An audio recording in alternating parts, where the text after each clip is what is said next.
Je vous salue encore en ce lundi de percée où nous croyons que Dieu a quelque chose pour nous ce matin.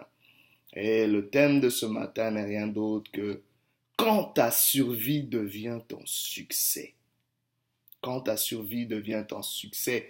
Pour ce, nous lisons dans Psaume 118, verset 17, la Bible dit « Je ne mourrai pas, je vivrai et je raconterai les merveilles de l'Éternel.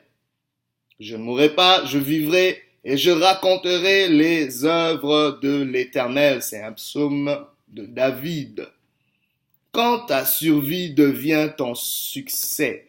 Bien-aimé, quand la crise frappe ton parcours et remet en question ta destinée et ta destination, ton succès change de nom.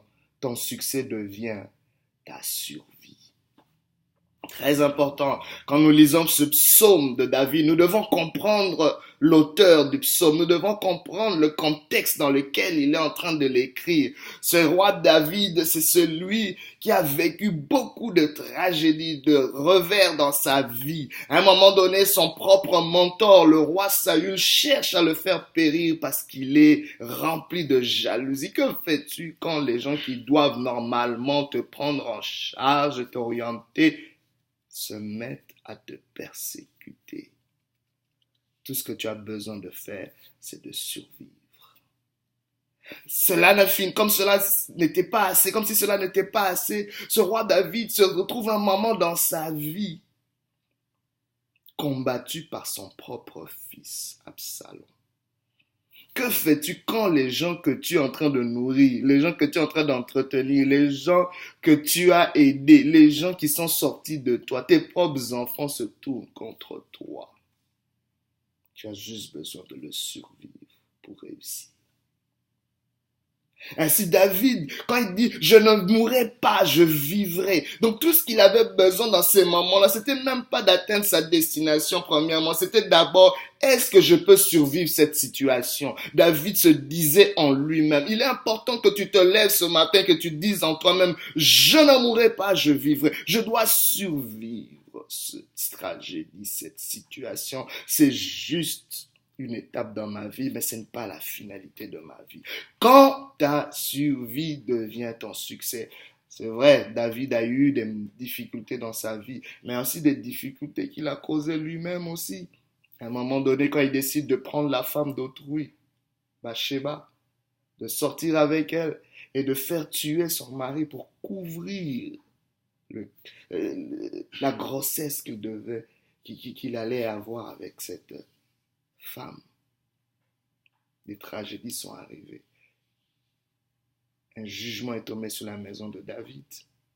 Mais David, même à cause de ses erreurs, devait apprendre à survivre ses propres erreurs. Je veux parler à quelqu'un qui a peut-être fait quelque chose d'ignoble et qui est ravagé, rongé par la honte, rongé par la culpabilité. Tu as besoin de survivre cette étape. Dis avec moi, dis avec le roi David, je ne mourrai pas, je vivrai. Quand ta survie devient ton succès. Bien aimé, le succès est généralement défini comme l'atteinte de ses objectifs. Le succès, c'est le fait d'arriver au port désiré. C'est voir s'accomplir ce qu'on a vu au préalable. Voir se matérialiser des choses qu'on a vues intérieurement, des rêves qu'on a vus. C'est ça le succès. Avoir des objectifs et les atteindre, c'est ça les succès. Mais Dieu a un plan merveilleux pour vous. Et voir le plan de l'Éternel s'accomplir dans votre vie, c'est ça réussir sa vie. C'est ça le succès. Mais des fois, il y a des choses qui arrivent dans notre parcours, des situations arrivent, peut-être causées par nous-mêmes, ou des choses que nous subissons. C'est là que la survie devient importante. Vous devez changer de mode succès en mode survie. Parce que votre survie maintenant, en pleine crise, prend la place de votre succès. La survie, c'est le fait que tu sois encore présent demain, même si tu n'as pas gagné aujourd'hui. La survie, c'est que ta tête soit encore fonctionnelle, même si rien ne va, rien ne fonctionne autour de toi. Tu as besoin que ta tête fonctionne encore. Survivre, un divorce. Tu as gâché, raté ton mariage, mais tu dois survivre cette étape. Tu dois être encore en vie peut-être pour le prochain. Tu as peut-être perdu un être cher, mais tu as encore besoin de vivre. Comment tu survis cela? La perte d'un emploi, la perte d'argent, tu as peut-être fait des affaires qui ont mal tourné. Tu as besoin de survivre ce revers. Tu as peut-être subi une trahison. Tu dois survivre cela pour les prochaines relations, pour les prochaines étapes dans ta vie. Tu as peut-être reçu un mauvais diagnostic, une annonce, l'annonce d'une maladie grave. Tu as besoin de survivre cette annonce. La prochaine étape dans ta vie, c'est la survie. Ton succès, c'est ta survie maintenant. Parce que l'ennemi vient dans notre vie, la Bible déclare, pour voler, pour détruire et pour tuer. Vous voyez que c'est une progression. Il va voler, il va détruire pour finalement te tuer. Mais même si l'ennemi t'a volé quelque chose, même s'il a détruit des choses, bien aimé, ne le laisse pas te tuer. Tu dois choisir de vivre. La survie te permettra de rebondir. Pourquoi la survie est importante, bien aimé? Parce que la survie va nous permettre de rebondir, de récupérer ce qu'on a perdu, d'avoir peut-être mieux que ce qu'on a perdu. Parfois, Dieu va pas te ramener ce que tu as perdu, mais va te donner quelque chose de mieux. Peut-être que cette perte était une opportunité pour toi de saisir ce que Dieu avait de meilleur en réserve pour toi. Très important. Alors, comment changeons-nous de mode réussite, de mode succès à mode survie? Premièrement, nous devons ajuster nos attentes. Ajuste tes attentes. Parce que parfois, ce qui nous combat le plus, ce sont nos attentes. Parce que tu avais telles attentes, telles espérances, et parce que c'est pas accompli, et cela rend ton cœur malade. C'est ce que la Bible nous montre aussi. Qu'un désir non accompli rend le cœur malade. Parce que cette chose a été décalée. Je m'attendais à plus en venant dans ce pays. Je m'attendais à plus dans cette relation. Je m'attendais à plus dans cette entreprise. Je m'attendais à plus dans ce ministère. Je m'attendais à plus dans cette chose, dans ce projet. Mais voici ce qui est arrivé. Tu as besoin de survivre. Et pour survivre, ajuste tes attentes. Ajuste tes attentes. Comment tu ajustes tes attentes? C'est-à-dire, ne t'attends plus à atteindre ta destination pour le moment. Mais attends-toi plutôt à être en vie demain. C'est cela ton nouveau succès pour le moment. Ce n'est pas que tes objectifs soient atteints, mais que tu puisses survivre la tragédie, tu puisses survivre la situation qui vient d'arriver, l'obstacle, que tu puisses survivre la difficulté. Très important.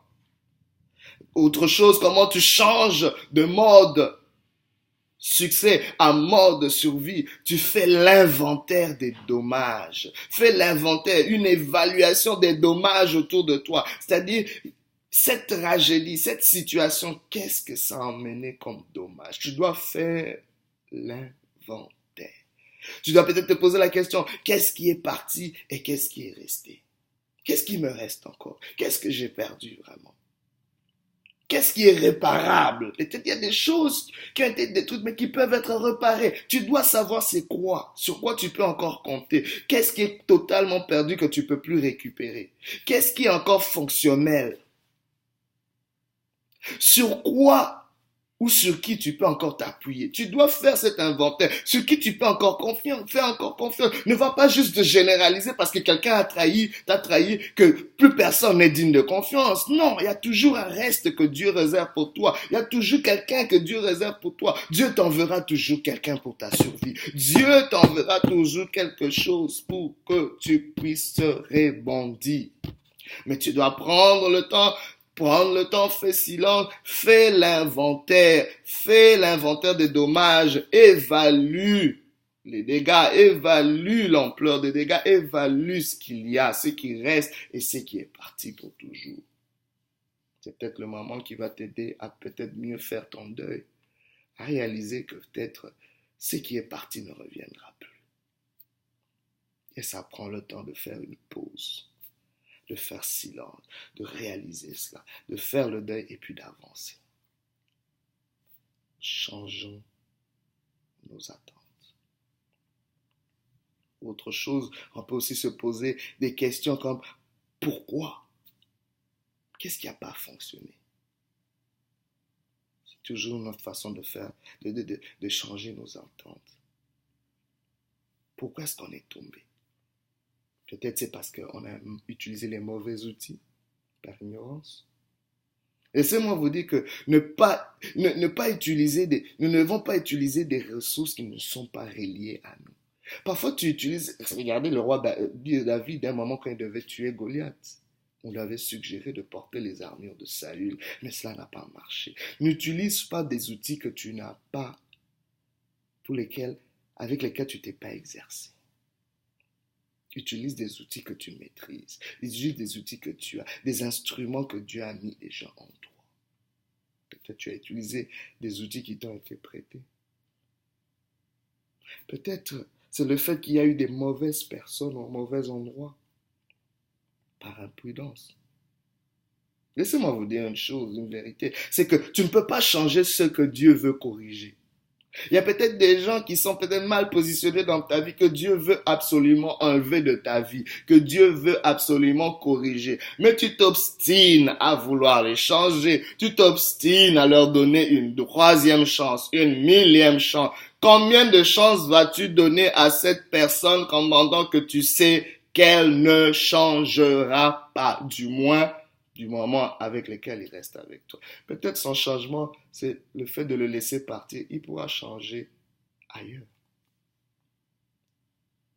Réfléchissons. Pourquoi tu es tombé? Pourquoi cette crise? C'est peut-être à cause des mauvaises informations. Laissez-moi vous dire, bien-aimés, une information peut être très déterminante entre notre survie et notre perte. Et il y a des gens parfois qui sont tout autour de nous mal intentionnés, qui n'attendent que toi pour te faire avaler n'importe quoi. Qui sont là porteurs, détenteurs de mauvaises informations et qui veulent donner à toute personne naïve autour d'eux. Aujourd'hui, refuse d'être naïf et demande au Seigneur de te donner du discernement. Il y a des informations que tu n'as pas besoin de recevoir. Une mauvaise information sur le mariage va te pousser à détruire ton propre mariage. Une mauvaise information dans le monde des affaires va te pousser à prendre des mauvaises décisions. Une mauvaise information sur ton état de santé va te mettre dans tous tes états.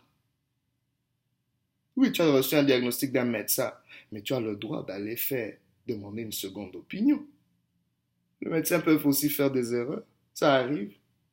C'est pour ça qu'ils payent cher pour les assurances. Parce qu'ils savent que les gens peuvent leur poursuivre pour toutes ces choses-là. L'erreur est humaine. Très important. Pourquoi tu es tombé? Alors l'autre chose, bien-aimé, que nous pouvons faire, c'est changer de procédure, changer de processus. Le roi David, parfois, a eu le temps de recalibrer les choses, mettre les bonnes choses à leur place pour préparer ton prochain pas, pour préparer ta prochaine étape. C'est comme ça que tu survis. Change de procédure, change de processus. Très important. Tu vas survivre cette affaire. Parce que pour réussir, tu as besoin d'abord de survivre. L'important, c'est de survivre d'abord la tragédie. C'est de survivre d'abord tes propres erreurs. C'est de survivre peut-être d'abord ta honte. Il y a quelqu'un qui est ravagé de honte. Tu dois survivre cette étape. Tu dois survivre ces sentiments négatifs pour réussir. Aujourd'hui, ne te concentre pas sur ta réussite, mais concentre-toi sur ta survie, Parce que si tu ne survis pas cette chose, tu ne seras pas là demain pour réussir. L'ennemi veut te mettre KO, il veut te faire sortir de l'échiquier, il veut te faire sortir du terrain, du jeu, mais tu dois rester dans le jeu, tu dois rester sur le ring, tu dois rester encore en vie pour réussir demain. Ta survie est ton succès aujourd'hui. Bien-aimé, autre chose que nous pouvons faire, c'est de passer en mode recherche. Bien-aimé, parfois la vie est tellement complexe que nous perdons quelque chose quand nous gagnons quelque chose. Tu as peut-être gagné le succès financier, mais ça a affecté ta famille parce que tu ne passes plus assez de temps avec eux. Et tu te dis, mais comment est-ce que je ne peux pas avoir le tout? Oui, parfois ça prend un équilibre, mais l'équilibre n'est pas toujours évident. Parce que parfois, il y a certaines saisons dans ta vie où ça va te prendre de donner beaucoup plus dans un domaine et un peu moins dans un autre. Mais dans ce déséquilibre, Dieu veut que tu passes en mode recherche, c'est-à-dire que tu puisses chercher l'Éternel. Va dans des quêtes de réponses. Bien-aimé, n'aie pas peur de poser les questions qui semblent pas avoir de réponse. N'aie pas peur de te poser des questions difficiles. Avance, va dans ce mode de recherche, continue à chercher, à te questionner, à te repositionner. Tu es déséquilibré, mais avance, tu dois survivre cela. Tu es peut-être dénudé, défiguré, mais encore en vie pour continuer. C'est ça l'important. Continue à chercher, à chercher. J'aimerais que tu puisses continuer à chercher, à te chercher, à découvrir qui tu es, qui est l'Éternel. C'est comme ça que tu survis. Et parce que tu es en mode recherche, ça te permet de vivre une autre journée. Parce que tu es en train de chercher quelque chose que tu n'as pas encore. Cela te pousse à vivre encore pour ton lendemain. Et c'est comme ça que tu pourras réussir. Bien-aimé, j'aimerais prier pour quelqu'un ce matin. Tu as peut-être signé ton arrêt de mort. Tu as peut-être pris la décision de ne plus continuer, de ne plus donner ton énergie. Ou tu existes, mais tu ne vis plus. Tu as cessé de vivre, tu as perdu ta joie, tu as perdu ta paix, tu as perdu même le goût de vivre, le goût de continuer, le goût de prendre encore des initiatives. Aujourd'hui, l'Éternel veut t'amener à survivre. Survivre, c'est pas juste exister. Survivre, c'est être là encore pour réussir. C'est être là encore pour recommencer. C'est être présent encore pour faire des exploits, car il y a encore quelque chose dans ta vie. Dieu te garde encore ce matin parce qu'il n'a pas fini avec toi. Dieu te garde encore ce matin parce qu'il veut encore faire des grandes choses avec toi. Relève-toi, homme de Dieu. Relève-toi, femme de Dieu. Relève-toi, enfant de Dieu. Relève-toi, cher ami, relève-toi et survis. Je déclare ce matin que tu survivras, tu vivras et tu ne mourras pas. Dans le nom de Jésus, que ceux qui étaient morts dans ta vie reprennent vie. Que ce qui est réparable soit restauré et guéri dans le nom de Jésus. Je te donne rendez-vous à la prochaine étape. Je te donne rendez-vous au sommet de la montagne. Je te donne rendez-vous dans ton succès. Je vais être là pour célébrer ton succès. Oui, il y a des témoins qui attendent pour t'acclamer, pour te célébrer à la prochaine étape. Mais tu dois survivre aujourd'hui et tu vas survivre aujourd'hui dans le nom puissant de Jésus. Que l'Éternel te bénisse. Alléluia.